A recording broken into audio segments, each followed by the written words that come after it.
FrothLords, this is my Australian East Coast Quiver, and keep in mind, I'm a nearly 40-year-old, kinda upper echelon, intermediate, wanna shred harder, age and gravity's messing with my body. I sit in front of a computer too much, building an app, the Surf Athlete app, check it out, and don't travel as much as I used to. But here's my quiver. People ask all the time what I'm surfing, so I figured I'd show you.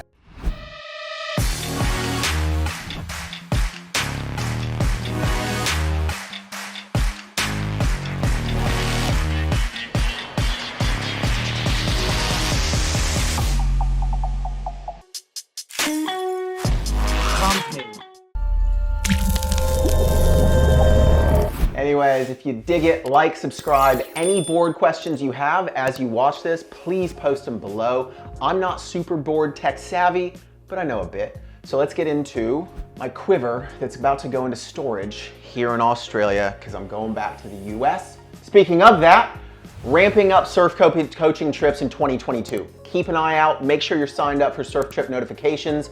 I have intentions for El Salvador, Mexico, Indonesia, Morocco, did I say Mexico? And Nicaragua. I already said I need more caffeine. It's in that cup right there. All right, let's get into it. All right, look, I know the lighting sucks, the view's crappy, people are gonna thumbs down it on YouTube. Look, I'm not a pro YouTuber. I'm just some dude that likes to surf and occasionally makes rad videos. So let's get into, I've accumulated a lot of surfboards in a short period of time. Because I left Bali at the start of COVID, 2 Marches ago, left an entire quiver in Indonesia, hoping to get back there and pick that quiver up sometime in 2022. And this is what I've acquired in the last 18 plus months. And now I'm leaving it all here in Australia. So let's dive into it. So again, like I said, I would consider myself a solid intermediate surfer. I can get barreled, I can surf in the mental-wise, I still fall a lot, I try a lot of things. I think the grading scale, intermediate is this huge spectrum. And I think what separates me from getting into more of an advanced is just my consistency. I can still have surfs where I'm like, what the f am I doing? Like, have I ever surfed before? And then I have other surfs where my friends will see me and be like, holy shit, I didn't know you could do that. So one board I've picked up, straight up off the rack, 5'9", Channel Islands fish beards. So these are the standard dimensions. I think this is 29 liters. Standard keel fins that they recommend with it. Off the rack, this board is epic. I have surfed this in everything from like really good 4 to 5 foot reef break out in the Pacific, and I would say that's probably kind of maxed out for this board, at least me personally, to really good 3 foot point break here on Australian East Coast to some really good beachies. So again, I'm moving back to the US like in 2 weeks, so I'm staying in an Airbnb, moving all my shit, trying to sell some of these surfboards. And I plan on picking up another one of these. Specifically, I want to surf pavones in Costa Rica on it. I'll take it to Nicaragua, and I have every intent to take one of these to the mental-wise. So if you know what you're doing with a 20, great board. I actually moved to that from this. You're gonna see a lot of Clayton shapes. Clayton, good friend of mine, has shaped a lot of boards, hit him up, and you're gonna see I pretty much surf all epoxies. Personal preference, I have gotten very accustomed and comfortable surfing epoxies, and I personally find it really weird to go back to a PU. The sensory experience is really different. Mind you, I probably just suck. So anyways, another twin fin. This is like a high performance kind of twinny. I have gotten shacked in beach breaks, also surfing it, like I've surfed Currumbin, the point break there a couple of times. I have surfed this a lot. This is, I believe, a 5'8". I don't have the dimensions on this, but this is probably about in the 28 liter mark. The only reason I stopped surfing this as much was because I picked up that fish beard and the volume is a bit less in this. and I was dealing still an anterolisthesis in my lumbar spine. So playing with volume and the center point of a surfboard can make a big difference on lumbar spine health. I will keep this board. It is fantastic. Again, I surf a lot of twin fins, and if you can get good at a twinny, it really helps to refine your technique. Go watch some Asher Pacey or some Dave Rostovich, right? Speaking of twin fins, my newest board, another Clayton, another epoxy. This is a 6'4". Basically, I'm getting on the mid-length train, 6'4" twin fin. This is 34 liters. I painted these rails. What? And you know what? I painted this too. How creative. Come on. I got this specifically to kind of cruise. One of the best surfs I've had on this was like perfection. 4 to 5 foot beach break at the Cosarina stretch of beaches up on Tweed Coast. I've also surfed this at Ngari Point.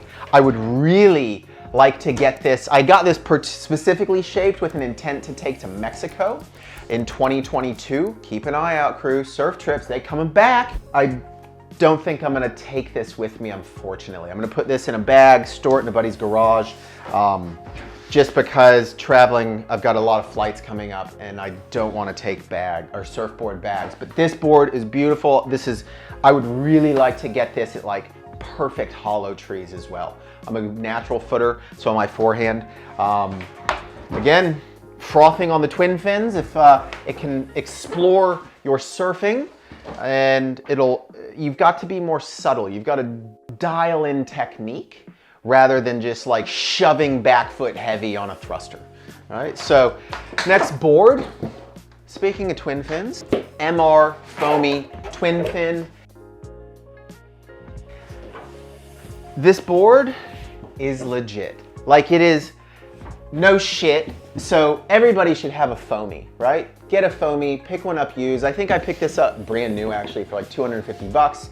I actually saw MR in the water surfing at Ngari Point like 2 or 3 weeks ago. That was incredible to actually see him surf in person. But on this foamy, I rocked up to Avoca Beach one day with my buddy. I've never surfed Avoca before. It was pumping, like Indo 5 foot sandbar barrels, like Indo perfection. All I had was this, and I got shacked out of my mind on this foamy repeatedly. And that's the highest. It wouldn't be my choice in perfect 5 foot barreling sandbar Aussie East Coast beach break, but it went and it held and it surfed. So I think that's a testament to what a good foamy can do, because I think this actually has an epoxy core and then it's just foam all around that. So cool board. I'm actually gonna probably leave this one with a buddy and I will pick that back up once I'm back in Australia. This actually came with me from Indonesia and I'm trying to sell this. High performance epoxy shortboard. I surf this all over Indonesia. The dimensions on this one, 5'10", 19 and 1/8, about 28 liters. So my standard shortboard is about the 27.5, 28. Step-ups will be about 29 liters. Pretty kind of high performance rocker, egg shapey, so can really do some turns in high performance pockets. I'm actually trying to sell this and nobody's hit me up. This is such, I'll just end up keeping it because it's a brilliant backup board. I would still surf it. I've surfed it at really good beaches. It's just kind of the standard Aussie surf doesn't lend itself to that board all the time. This I've actually never surfed. Clay gave it to me because it was sitting in his garage. Check out this. It's just an older PU single fin. It's only 27 liters, but I grabbed this because I think this would go magic on a good point break. I just haven't had a chance to surf it, but that is gonna stay in a bag in my buddy's garage until I get the chance to. All right. Look, another Clayton epoxy. Holy shit, who would have thought? So this is a 6'3", I believe 6'3", and I think this just comes in at like, there's not dims written on it. I think this was 29 or 30 liters. I got this specifically for big beach break, and then I've also surfed it at some really solid high performance reef breaks out in the Pacific.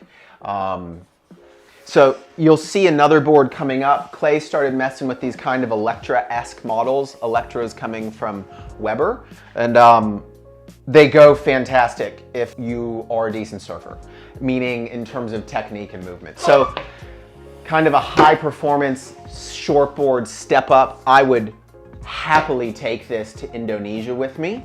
And again, once the brilliance of, I'm not getting into the COVID politics, but I gotta get out of Oz. I can't handle this shit anymore.